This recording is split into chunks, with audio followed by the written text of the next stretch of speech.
온누리교회 성도 여러분, 안녕하십니까? 주님의 말씀을 함께 나누며 떨어져 있지만 더 가까워지는 시간, 우리 시간입니다. 오늘은 4월 3일 금요일 아침입니다. 오늘도 우리 어김없이 아침에 이렇게 하나님 말씀 앞에 나온 여러분들 주님으로 축복합니다. 제가 보니까 새벽에 보통 교회에서 예배당에서 기도할 때보다 훨씬 더 많은 분들이 이 아침 시간에 가정에서 하나님 앞에 하나님 말씀 앞에 나오는 것 같아요. 어떻게 보면은 또 이 시기에 주시는 하나님의 그 특별한 은혜인 것 같습니다. 오늘 주신 말씀 신명기 4장 25절부터 31절까지 말씀입니다. 말씀 제목은 너희에게 미리 알리는 이유라는 제목을 가지고 말씀으로 교제하도록 하겠습니다. 본문을 보면은 모세는 이스라엘 백성들에게 참 끔찍한 일을 알려주고 있습니다. 이제 하나님이 주신 그 약속의 땅, 가나안 땅으로 너희들이 들어갈 터인데 거기서 너희들이 하나님의 정말 보호 아래서 잘 살면 정말 좋겠는데 그렇지 못하다는 거예요. 이들이 한마디로 잘 살지 못하고 망한다는 것입니다. 그거를 이야기해 주고 있는 거예요. 망해도 보통 망하는 것이 아니라 한번 볼까요? 본문을 보겠습니다. 다 같이 26절부터 28절을 읽도록 하겠습니다. 26절부터 28절입니다. 내가 오늘 천지를 불러 증거를 삼노니 너희가 요단을 건너가서 얻는 땅에서 속히 망할 것이라. 너희가 거기서 너희의 날이 길지 못하고 전멸될 것이니라. 여호와께서 너희를 여러 민족 중에 흩으실 것이요 여호와께서 너희를 쫓아 보내실 그 여러 민족 중에 너희의 남은 수가 많지 못할 것이며 너희는 거기서 사람의 손으로 만든 바 보지도 못하며 듣지도 못하며 먹지도 못하며 냄새도 맡지 못하는 목석의 신들을 섬기리라. 그렇죠? 망해도 보통 망하는 것이 아닙니다. 어제 아침에 우상 숭배에 대해서 말씀을 나누었습니다. 그 우상 숭배의 결과가 어떻다고 했나요? 한마디로 하나님께서 주신 복을 다 빼앗기는 거예요. 이스라엘 백성은 하나님께 엄청난 복을 받은 민족입니다. 그러나 하나님이 주신 복과 그 은혜를 그들이 하찮게 여기고 어떻게 됐나요?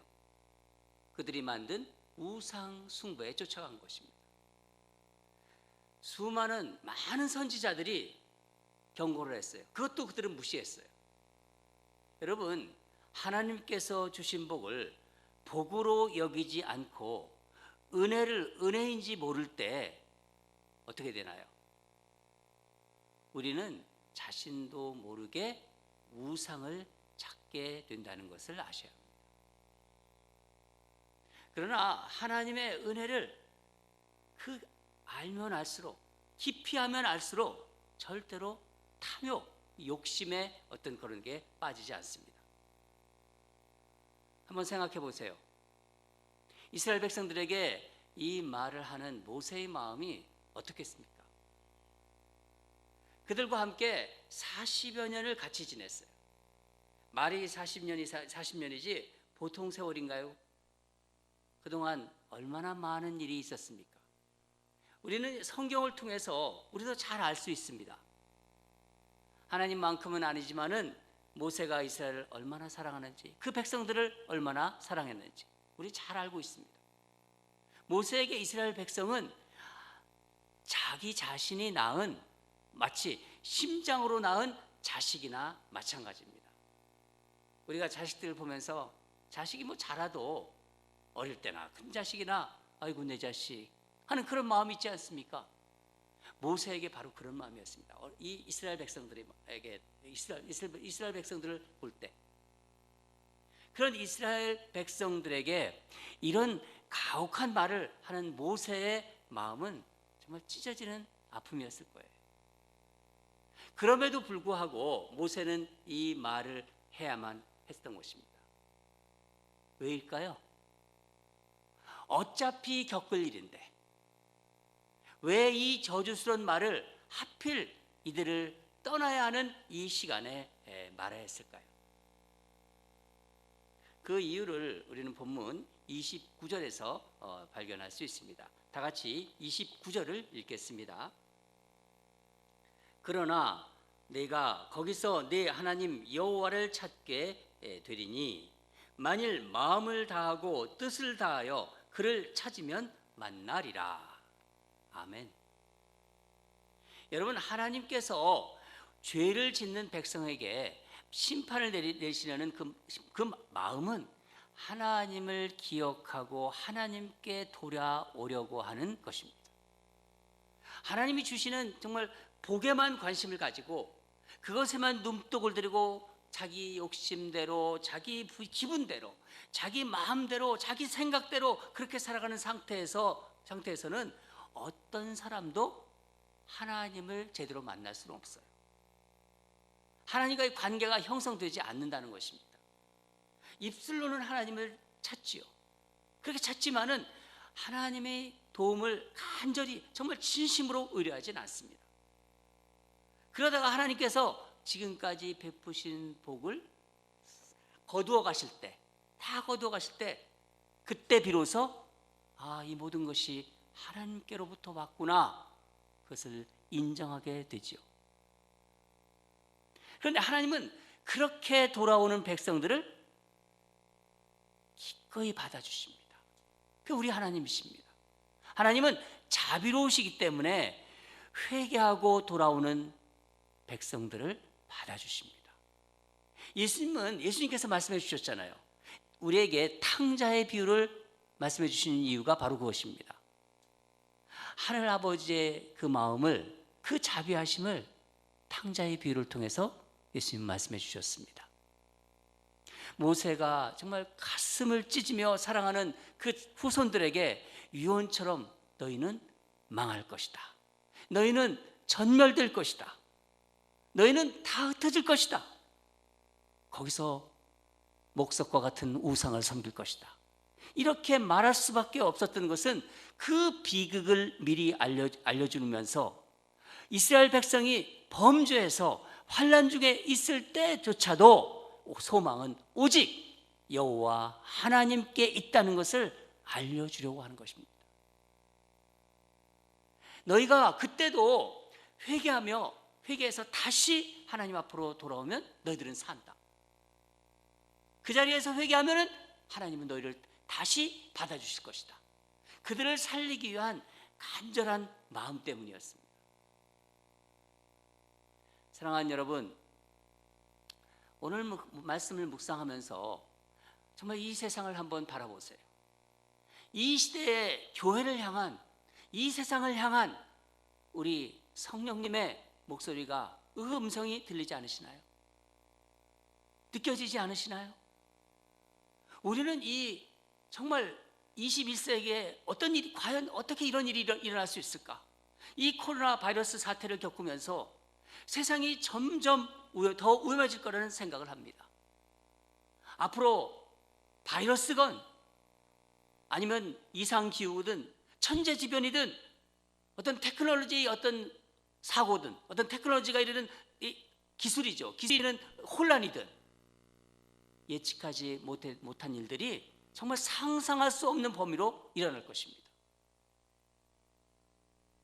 여러분, 시작인데 세상이 어쩔 줄 몰라 하고 있어요. 세상이 당황하고 있습니다. 그러나 여러분, 하나님을 믿는 우리는 어떻게 하는지 아시지요? 어떻게 해야 합니까? 우리가 무엇을 해야 되나요? 오늘 말씀에서 가르쳐 주셨잖아요. 회개해야 합니다. 여러분, 안 믿는 사람은 회개할 수 없어요. 기껏해야 뭘 하죠? 후회하고 조금 나으면 반성하죠. 그것은요, 회개가 아닙니다. 우리 신앙인들만이 할 수 있는 것, 하나님이 주신 것, 회개입니다. 회개하면 하나님은 다시 살리십니다. 요즘 자주 듣는 말씀인데, 역대하 7장 13절에서 14절 말씀을 제가 읽어드리겠습니다.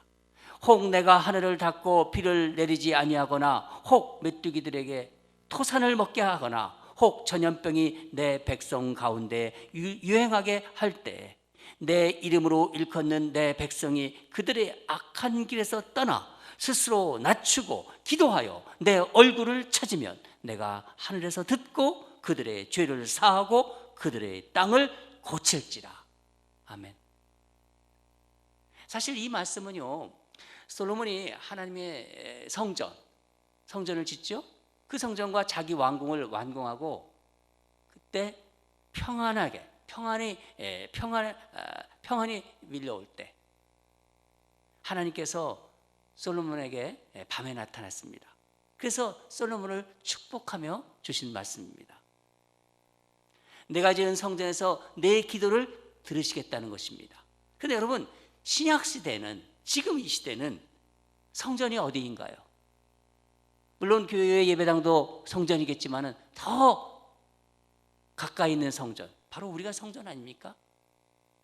예수 그리스도를 주님으로 고백하는 그런 자들의 공동체, 그곳에 주님이 계신다고 약속하셨습니다.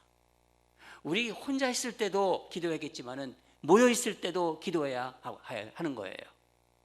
이렇게 또 온라인으로 다 떨어져서 함께 하나님 말씀에 앉았을 때 떨어져서 다 함께 말씀을 나누면서 기도해야 하는 것입니다. 사랑하는 여러분, 무엇보다도 우리가 진정으로 하나님 앞에 회개 기도합시다. 그리고 가던 길에서 내가 조금이라도 꺼리끼는 길이 있다면 거기서 돌이킵시다. 거기까지 가야 회개입니다. 코로나 바이러스 때문에 안 그래도 힘든데 목사님 무슨 회개냐고요? 그런 말 하지 마세요. 그건요, 잘못된 생각입니다. 그럴수록 힘들수록 회개해야 합니다. 하나님과의 관계가 깨져서 우리의 삶이 혼돈과 비참함 가운데 있을 때 우리의 삶을 회복시킬 수 있는 유일한 방법은 없어요. 회개뿐입니다. 그래서 저는 특별히 이번 사태를 통하여 이 땅의 그리스도인들이 영적으로 다시 태어나기를 간절히 소망합니다. 미국에 있는 그리스도인들, 한국에 있는 그리스도인들, 온 세계의 그리스도인들이 다시 영적으로 태어나기를.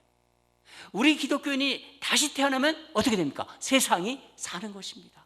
우리 때문에 세상이 사는 것입니다. 우리 다 같이 기도합시다. 기도하겠습니다. 하나님 아버지, 이 환난 중에 기도하는 백성들이 되기를 원합니다. 특별히 우리에게 회개의 영을 부어 주시옵소서.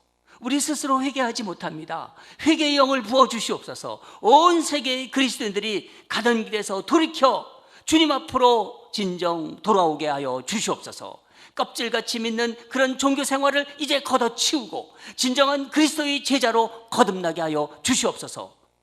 코로나 바이러스 사태를 통해서 교회가 더 새로워지기를 원합니다.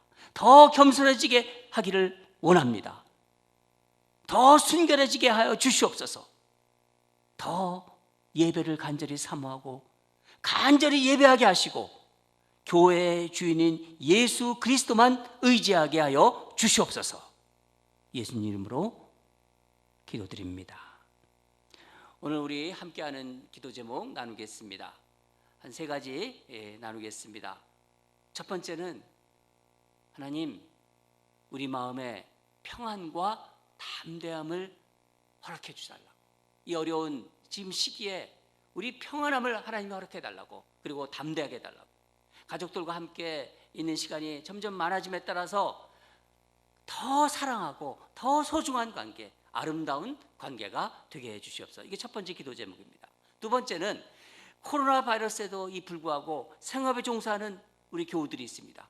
하나님, 눈동자처럼 지켜주시옵소서.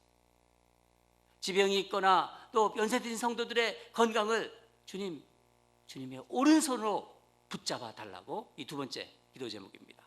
세 번째는 우리 자녀들이 코로나 사태를 통하여 정말 우리 후손들이 예수 그리스도의 진리를 깨닫고 주님이 주시는 새 생명을 누리며 믿음이 굳건한 후손으로, 그런 자녀들로 자라게 해달라고 우리 세 가지 놓고 우리 힘차게 정말 이 새벽에 한번 가정에서 가정이 떠나가도록 한번 기도했으면, 뭐 잠 깨는 분들이 좀 뭐라고 그러겠지만은 할 수 없습니다. 우리 같이 이 새벽에 엄마 아빠가 기도할 때 자녀들도 이 시기가 기도하는 시기라고 또 알게 되는 것입니다. 우리 함께 우리 한번 통성으로 힘있게 우리 주님께 회개기도 올려드리겠습니다.